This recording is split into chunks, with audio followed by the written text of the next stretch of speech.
Yep, do the usual. Let me do the usual checks. Subtitle is working. Test message is working. Hello.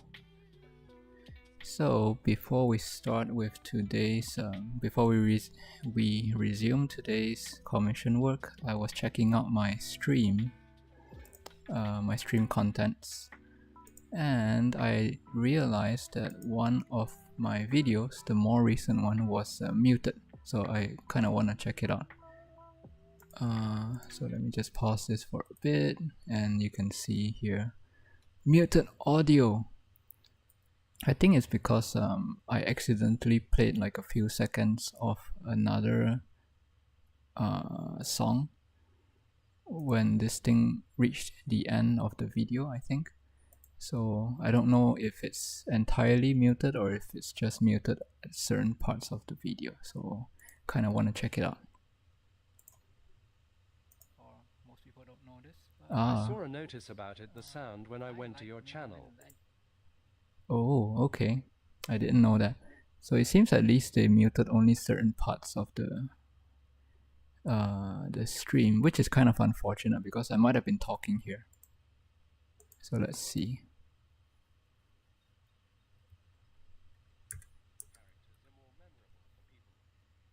Yeah, but also people who like Mega Man Legends in the first place would usually like most of the characters. So maybe there are people who like the other side characters, but who knows. I know for one, people like the surf bots. Oh, quite unfortunate. Yeah, so there's no music and there's no voice, but at least there's subtitles. So I'm glad I actually turned on the automatic subtitles. So oh well, it's unfortunate, but it's also not a big deal because well, if I'm streaming every day, I can't possibly record everything. So I'll just let this eventually disappear. So yes, let us go back to the music. Turn it back on.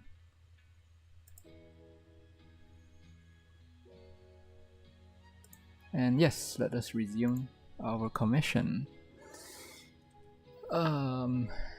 Yes, so yesterday I went to a social networking event for animators yesterday, so I wasn't able to take some time to do the usual stream, but I guess it was kind of productive anyway, so I'm kind of happy with whoever I met at the event.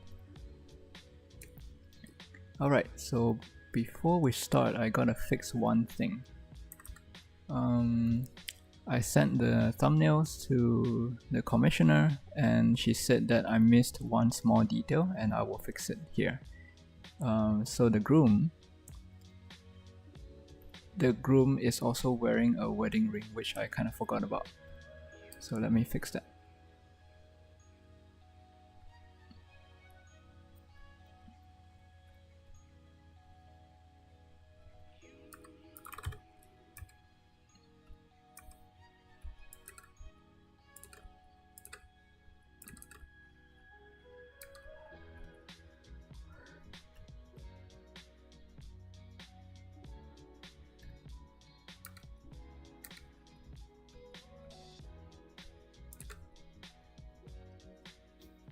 Okay, looks good.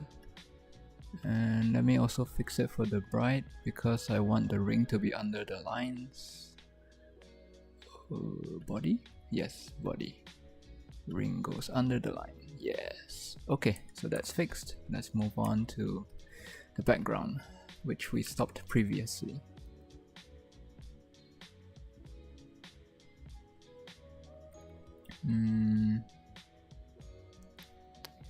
How should I approach this? I guess freehand is still the acceptable. Yeah, I'm just gonna leave it like that and just polish it up a little. Front.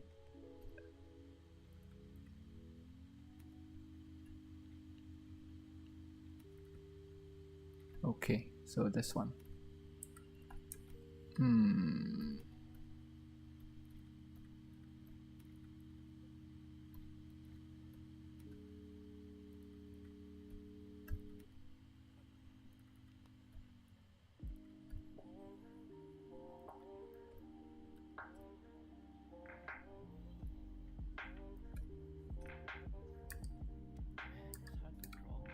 Oh, I can still hear my own voice. Let me... Where was it? Oh, okay, it's still playing. Cancel.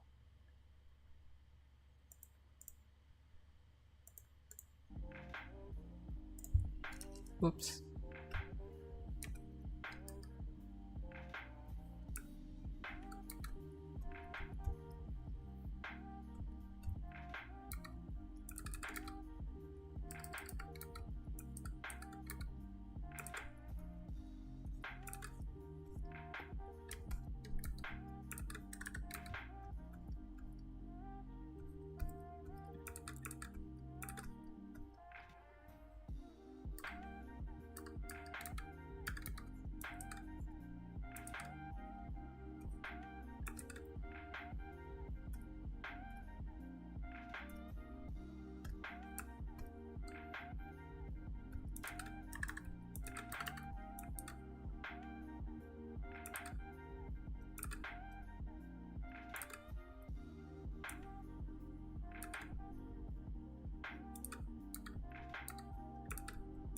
Just gonna freehand all this.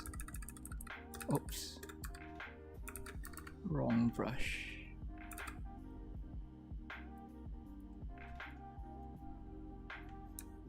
Okay.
Let me check the reference photo. Okay, yeah, I think I got it. Just looks a bit weird when this thing doesn't quite align with the top of the bench, but I guess this is part of the design.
It does look better freehand. Yeah, and I spend less time trying to figure out the rulers, so I guess I'll go with this for now, unless I find something difficult.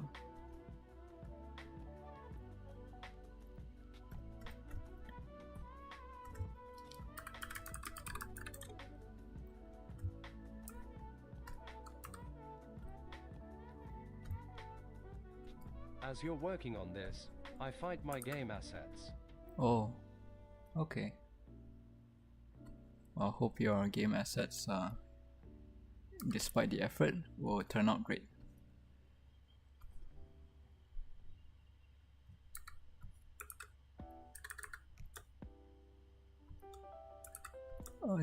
Despite the difficulty, not the effort. Effort is still put in.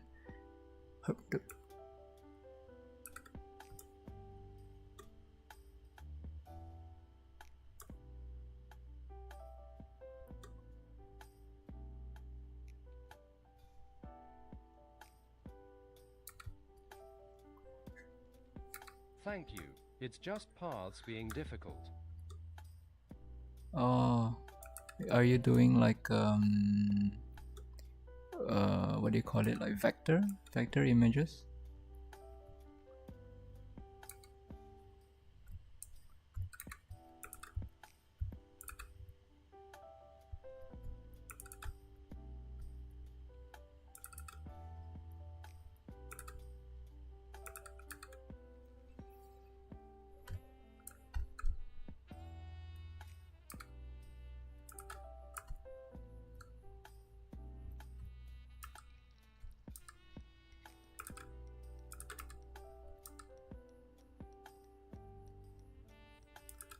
Okay, I think this looks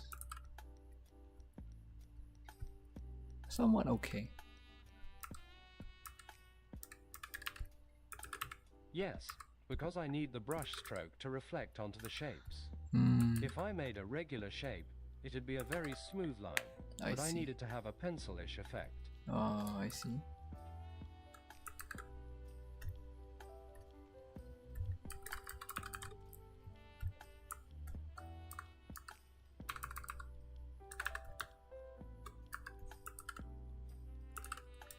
So I must create a path for it to apply a custom brush effect.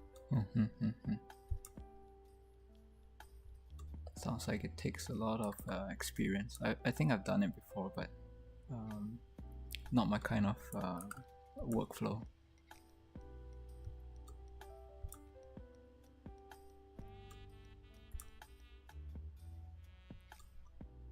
It has been solved, so now it is fighting color matching. I see.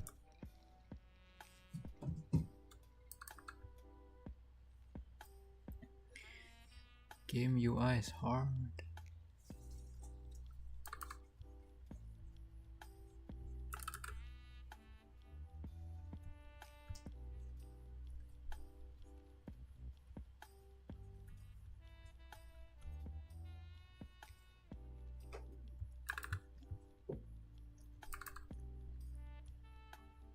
And imagine having to do this 4 times. Oh no. Oh yeah, 4 times because there's 4 benches.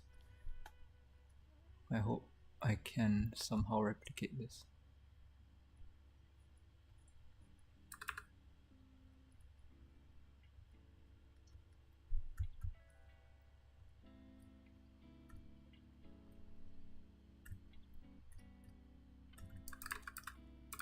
I have not studied for this.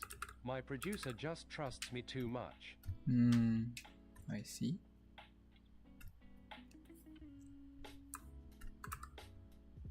I was having a talk with one of the people at the social event yesterday, and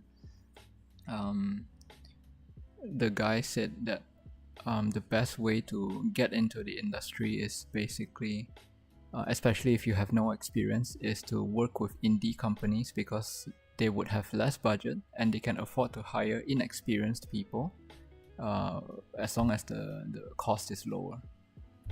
So his advice to me was like, yeah, if you don't have the experience and you don't mind starting out somewhere, then indies are the way to go. There's always opportunities for indies.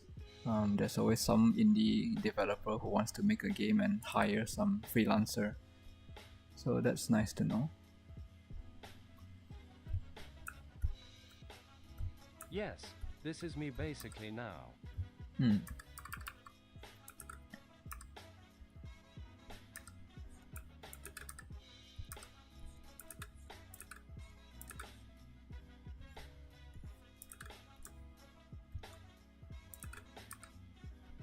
I did gain a lot of experience on how to work alongside the programmers and manage my artists. I see.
Working between art and programming side required more understanding between the two disciplines.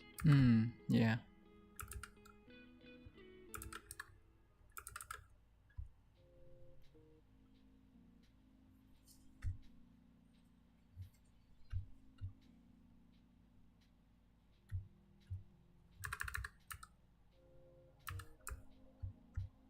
I have heard there's often a lot of tension between the two. I don't know. I don't work in games.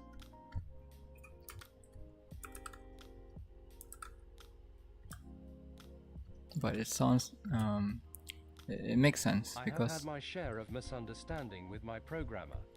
Yeah, I do find that even in my company, there, it's not to say misunderstanding, but more like the designers, the UI designers in my team would be very strict about certain things on the design, and the programmers will be like, it looks close enough, and then they will just implement it, not following the specification, and then later on the designer has to get back to the programmer and say, oh, this has to be like 5 pixels, not 4 pixels, for example.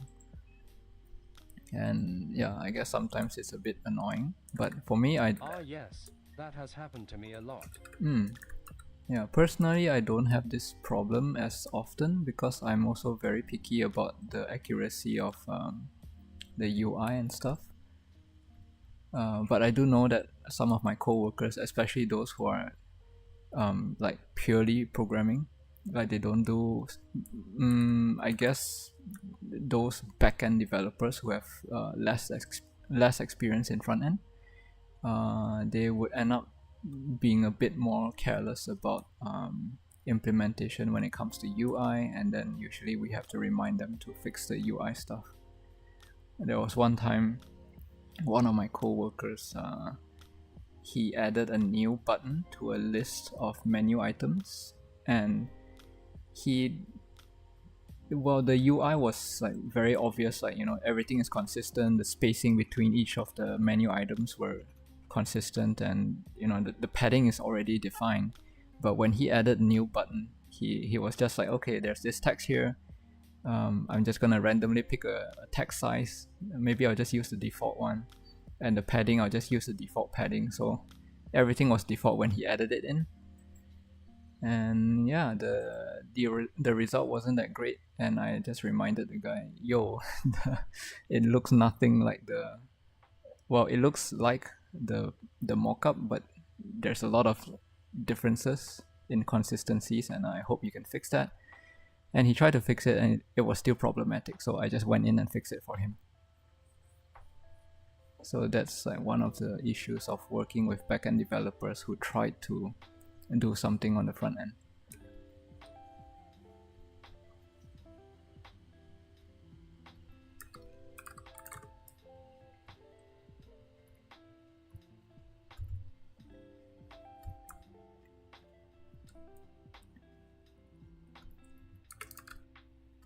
I think since you're both a visual arts person and a programmer, so you do have a more unique understanding of both sides. Yeah, but also because I'm just more picky about this kind of stuff. I care a lot about the accuracy of the UI. I know maybe most users would not care so much about, okay, if the text is misaligned by 2 pixels, who cares? But yeah, I'm more of the kind of person who is bothered by the misalignment of things.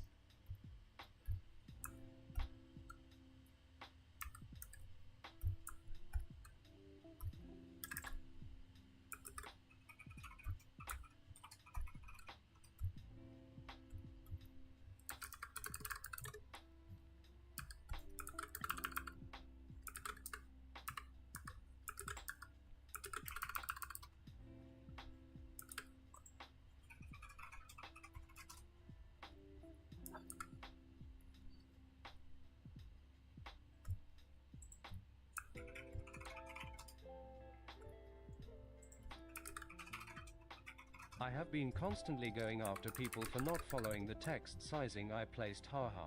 I put 7 points instead of 8 points for a reason. Huh. Yeah, I guess a lot of programmers are like, yeah, it works, right? It's not a bug, there's nothing broken, so they probably don't really think too much about the accuracy of UI elements.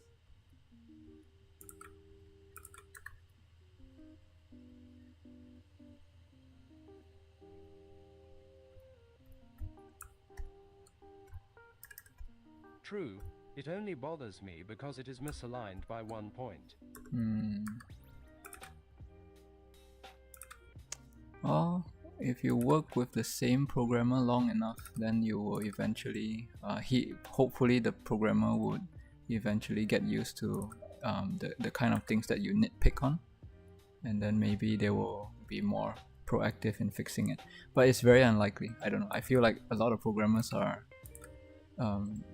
they don't really understand that sometimes UI elements, even though it doesn't break, but it just doesn't look nice, and that's the point of UI, right? The point of visuals. It has to look nice.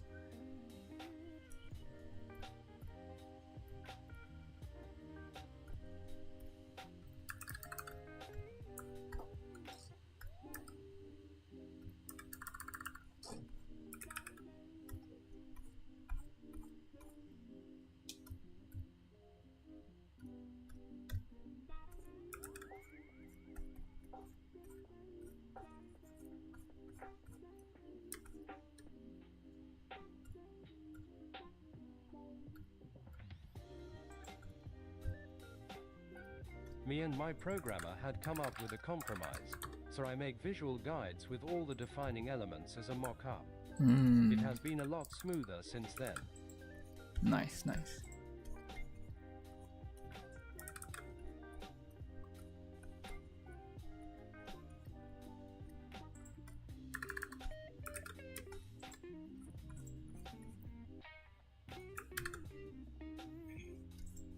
But the guides take longer to make than the UI itself, haha. Yeah, it's I think this is the reason why design systems exist, especially when you have a big company and you have many programmers working using the same UI elements. But it's a bit difficult to enforce and well, I don't know if it's difficult for smaller teams, but I find that if you have a small team and all of them are easily they follow your instructions easily, then you won't have this issue. But when you are in a bigger team, then you have basically a lot more people to remind, and some people will be more stubborn. And yeah, if you work with people who don't listen to instructions, they're gonna it's gonna take more effort to get them to follow the design. And so when you have a design system, you basically say that this is the limitation of the design, and you basically have, I guess, programmable components that are not easy to mess up, like for example material UI. Let me see, material. This is not really a good example, but material UI is Google's, I think it's Google. Yeah, it's Google's material design that has like consistent colors, consistent styles for different elements. So like for example, if you have a component for the checkbox, whenever the programmer uses a checkbox, it's definitely gonna look like this. There's no way it's gonna look like a circle. There's no way that the size is gonna be wrong, because it's always the same size, always the same color and whatnot. But the problem with material UI is they're trying to make it more general purpose for everyone. So even things like this are very customizable, and it leads to inconsistencies. So the purpose of design systems in a company would be to sort of like limit or standardize a lot of the design choices. So like in my company, we actually use material design, material UI, but whatever that is customizable, we try to remove it, or we try to abstract it away and say, okay, in this case, you cannot change the size. Even if it's possible, we definitely don't want you to change the size. So when the programmer uses that customized component, or the internal company defined components for this material UI, there's no way for them to mess it up. So even if they use it wrongly, well, they can't use it wrongly. So that's that. I don't know if games work the same way, but I think if you are able to get some kind of discussion with the programmers going and tell him or her to standardize certain elements, then hopefully that will propagate to other programmers and basically reduce the amount of rework that you have to do. Although, like you said, it takes longer to set up the guide than to make the UI itself, but it's a small price to pay for the long-term benefit. Again, this only works for big companies. Smaller companies might not benefit much from this, because you might want to work a lot faster and you might not have the time, the luxury of the time to standardize the UI elements.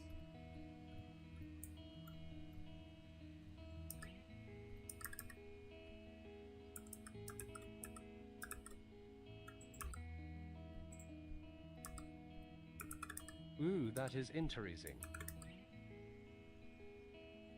Yeah, the big companies have, well, not all big companies. My company actually didn't have a design system, even though we were kind of big. And I had to, I tried to introduce it, but I failed because, Japanese people don't really, first, they're very reluctant to introduce new things. And second, I had a communication language barrier, so it was difficult for me to convey what I thought was good for the team and the company. So it kind of got pushed back for like 1 year or 2 years, I don't remember. But eventually, we managed to get some bilingual speakers in the managerial position who were able to convince the CTO, the CEO, and all those higher ups to finally introduce design systems. But even then, they were like, make sure that whatever you're doing is directly going to contribute to the profit of the company, right? It has to provide value to the company. But as usual. Yeah, and UI stuff, visual stuff, there's no way to guarantee that something actually works, right? You can come up with all sorts of hypotheses and say that, oh, a green button is more effective than a red button, but the only way to actually prove it is to actually start doing it and then do A/B testing and see if the result actually matches your hypothesis. But yeah, the managers are like, how do we know that design system is going to provide value? How do you test it? Well, we got to test it by actually having it in the first place. So they were like, oh, we don't have time for this. So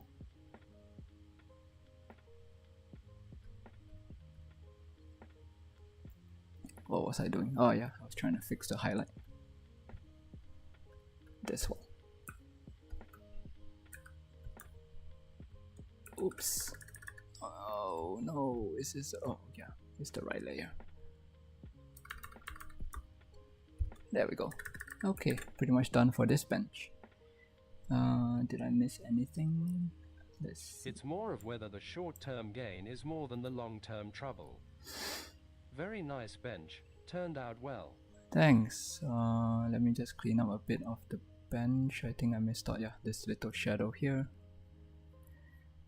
Yeah, so it turns out that the higher you go in your career, the position in your career, the more you just have to kind of like play politics and, well, not to say in a negative way, but basically everyone has their priorities and you have to convince your manager and your manager's manager that the thing that you're doing is important.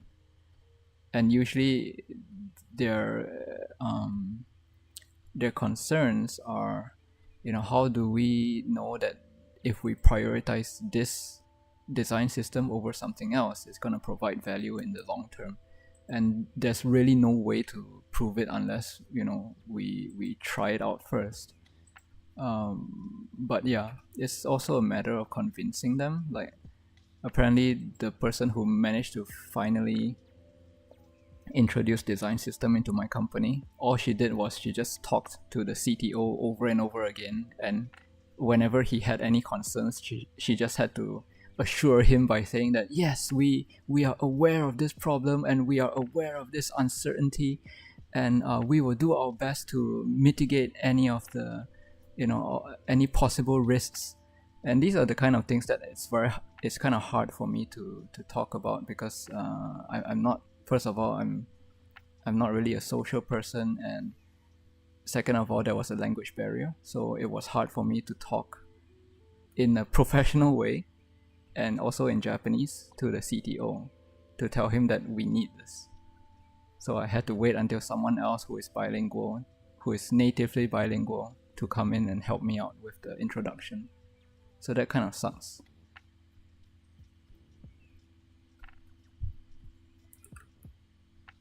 Yes, you require soft power for this too.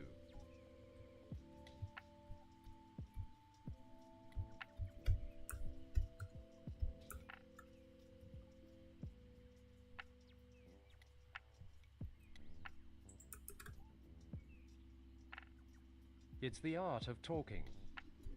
Yeah.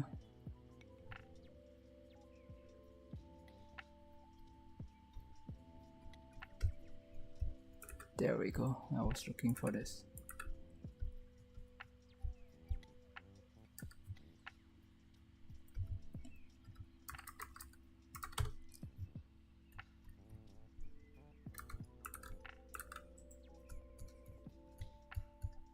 Okay, finally, I'm done with this bench.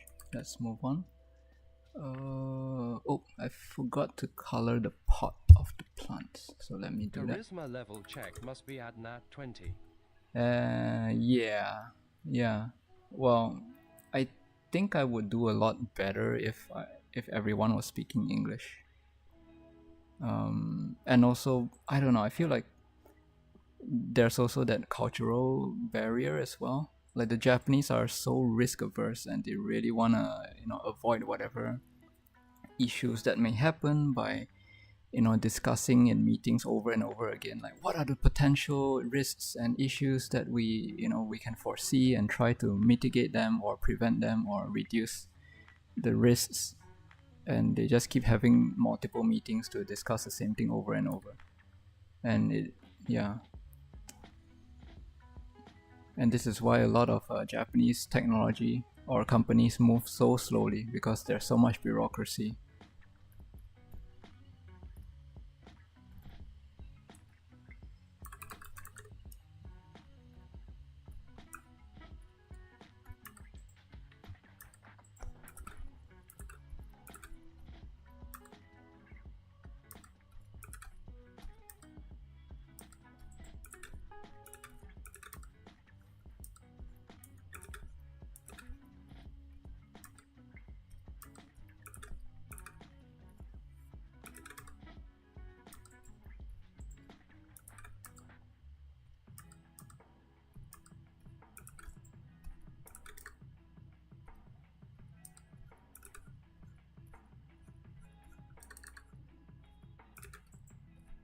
Okay, I think,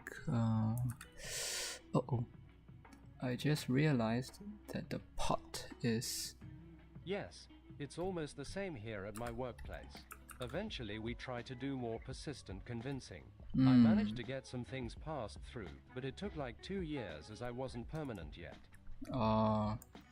Yeah, I guess there's not much we can do about it unless we're really passionate about the work we do, and we just gotta keep pushing for it. Okay, I think I adjusted the position much better, otherwise it's floating here. Okay, nice. Moving on. Whoops.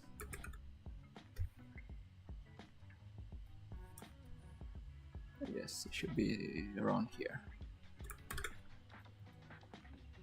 Normally, I like to zoom out to check the overall after I'm done with one side element. Also save.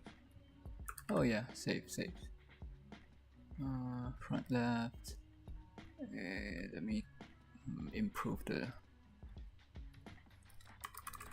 highlight for the bench.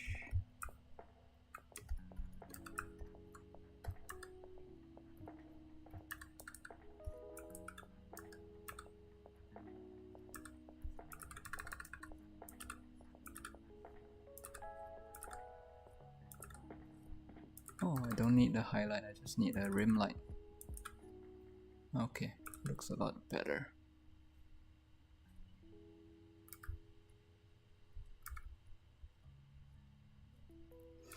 Okay, rim light.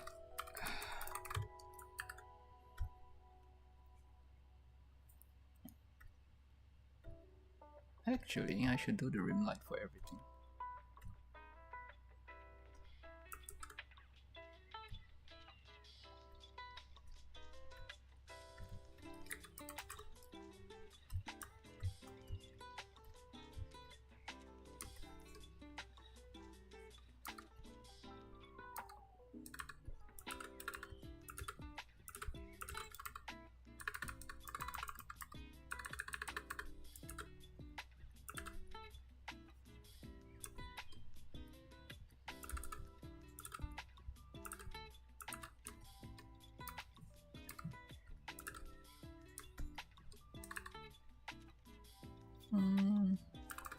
Too much rim light would make it would require me to do the same for everything, so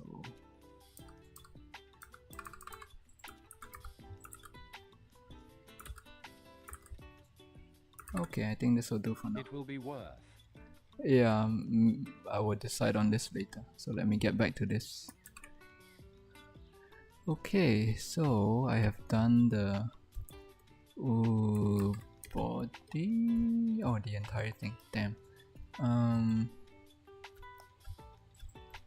So I want the shade, I want the shadow, which is part of the shade. I want the highlight, and I want the curve. I'm gonna copy this to the right side.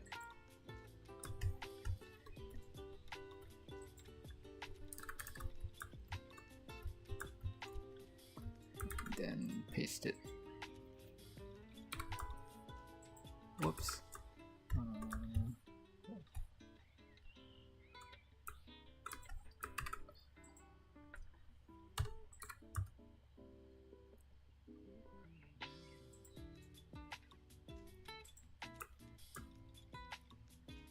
Okay, close enough. And then from here, I just need to invert the colors manually.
Ah, yes, the shape is slightly different.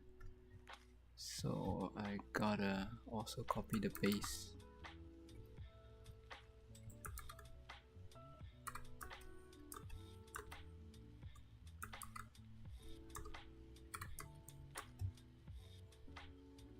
Oh.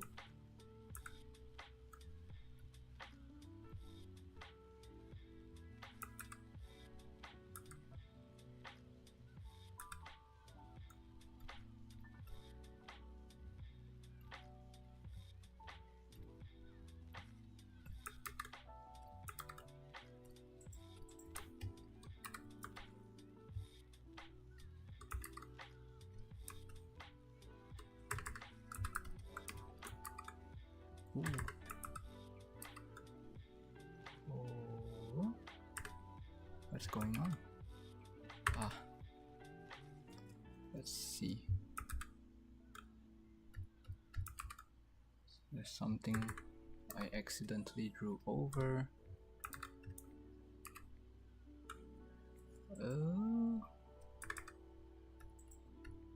What's going on? Let me check.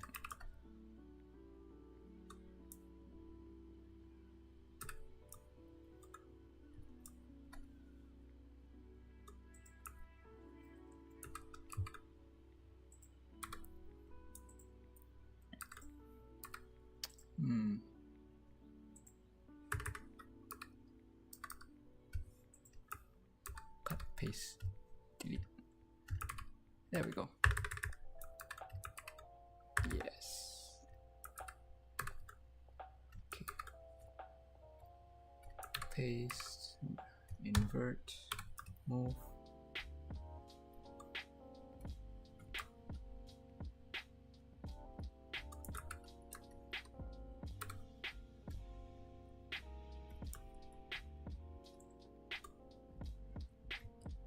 Perfect.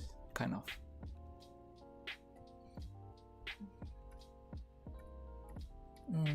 Not accurate, but close enough. Okay, I don't think my client's gonna complain. Alright, fix up the angle.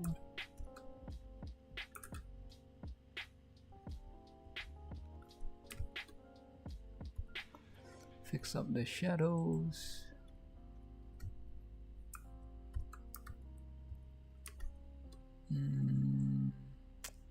Right, the colors are slightly on the opposite side.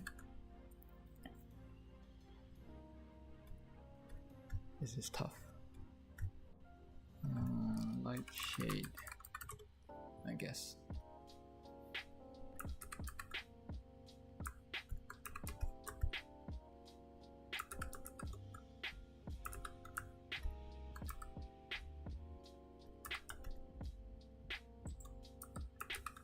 Nope, not a good color.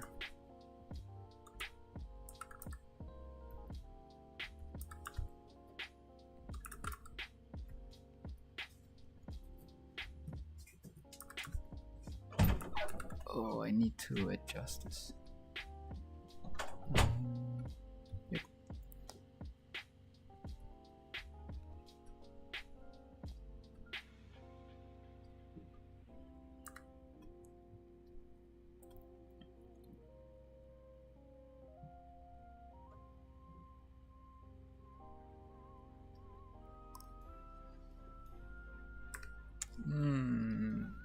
Maybe this is not the right approach. Let me fix this another way.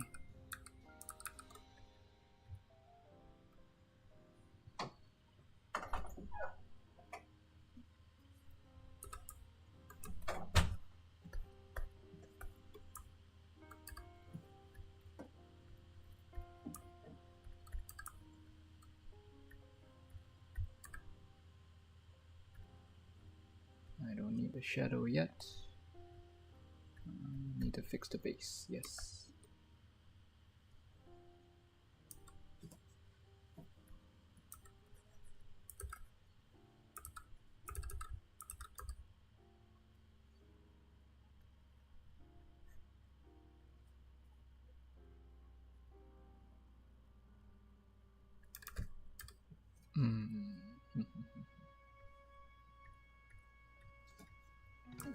For the highlights.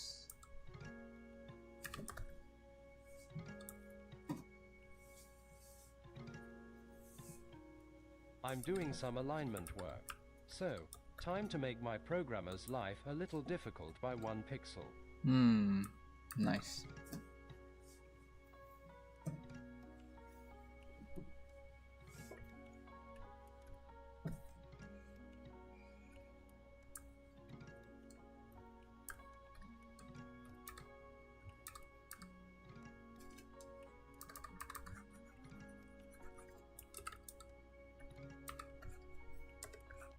Oops.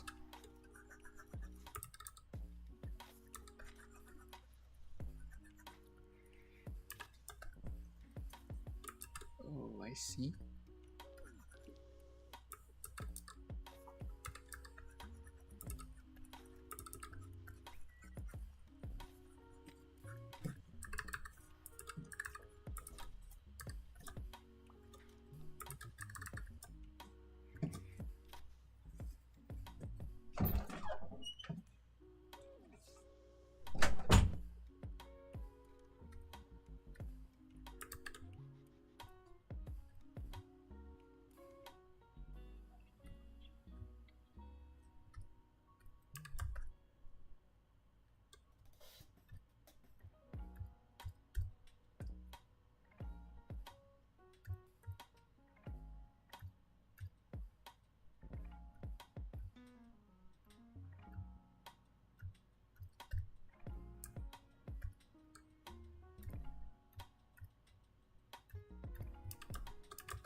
There we go.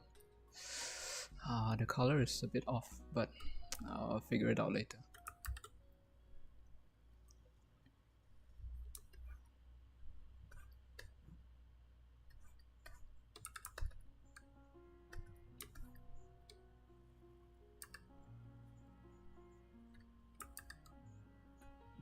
Best to get the structure elements in first before any color adjusting. Yeah. Yes, this one is the opposite direction.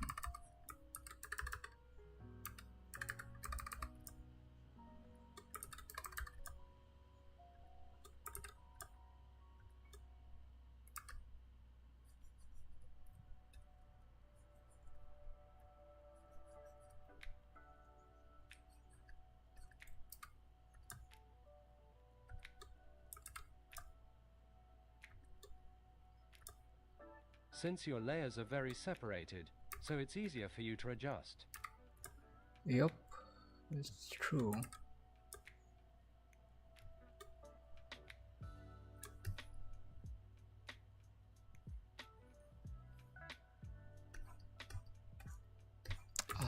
Wrong. I see. Instead of coloring in the shadows, I should be doing the highlights. So there we go. This one, and then I generally paint in as little layers as possible, so I have to do color thumbnails more accurately before I begin. I see.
I think this is okay. Freehand. Let's not overcomplicate it.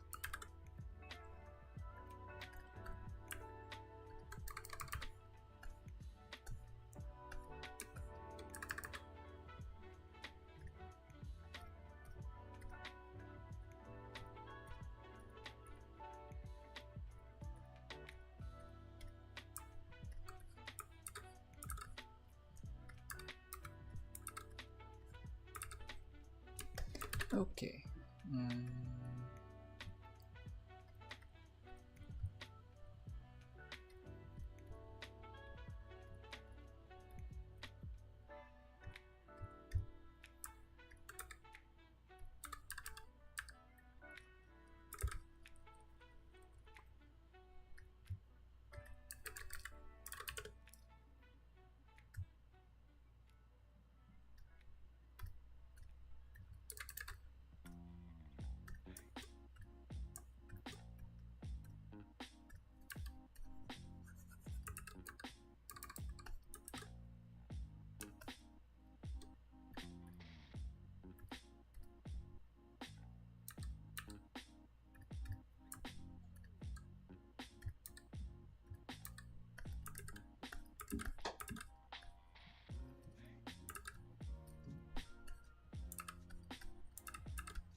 I am confused.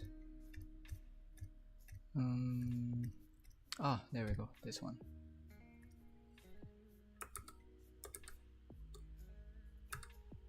Okay, I was right. Okay, I was wrong. Oh, the shadows. Yeah, I have too many shadow layers. This one, I wanted to remove this.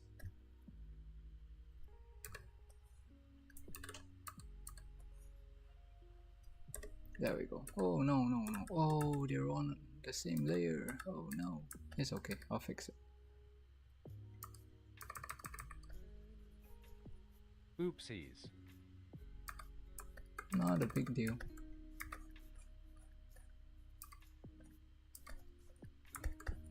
There we go. Fixed. And the actual shadow goes here.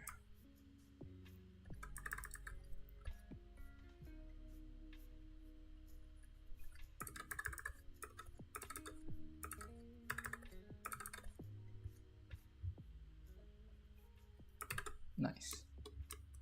I should do the same for the one here on the left. Front left, shadow, multiply.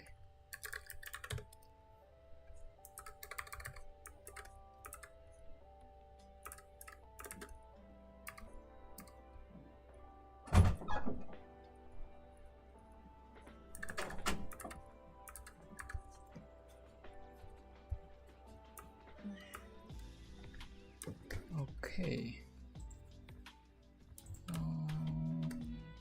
Yeah, it's almost time, and I think I'm pretty much done for the two benches in front. I guess this is a good stopping point for today. Let me do one last thing before I end for Progress. today. Yep, it's good progress.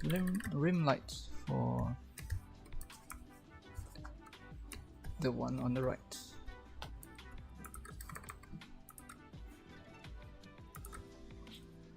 Oh, there's so many retro games I feel like playing right now as a reward for making good progress. I'll get to it someday.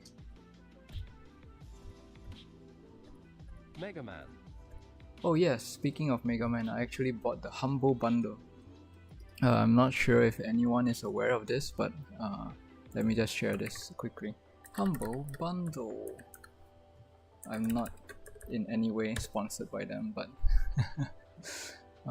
they have a Mega Man Mega something. This one. It's been a while since I gotten one.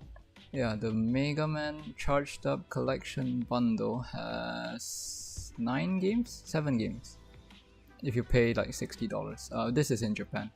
But in Malaysia, I believe it's like $40 or $50. It's a little cheaper for 7 games. I think it's very worthwhile Battle because Network is there. yeah, it has everything except for Mega Man Legends. So I'm actually kind of satisfied with the purchase because you also get the latest Mega Man.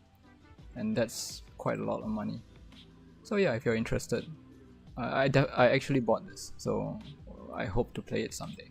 Anyway, back to finishing up for tonight.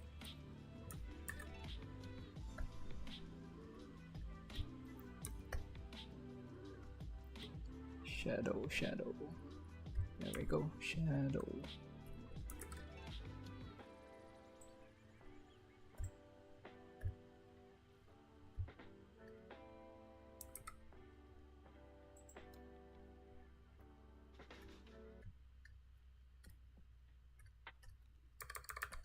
I'm currently making games, so playing games are on the back burner for now.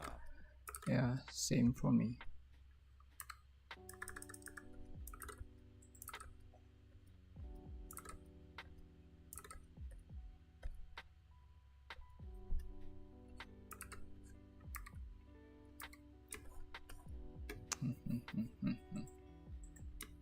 Okay, I think this is decent progress. I'm gonna stop here tonight. Yep, looking good so far. I guess tomorrow I'll try to finish up on the benches on the back and we can move on to the rest Very of nice progress. Yeah. Alright, I think I'll call it a night. Thank you everyone for watching, and yeah, have a good evening. Good night. Thank you for the stream.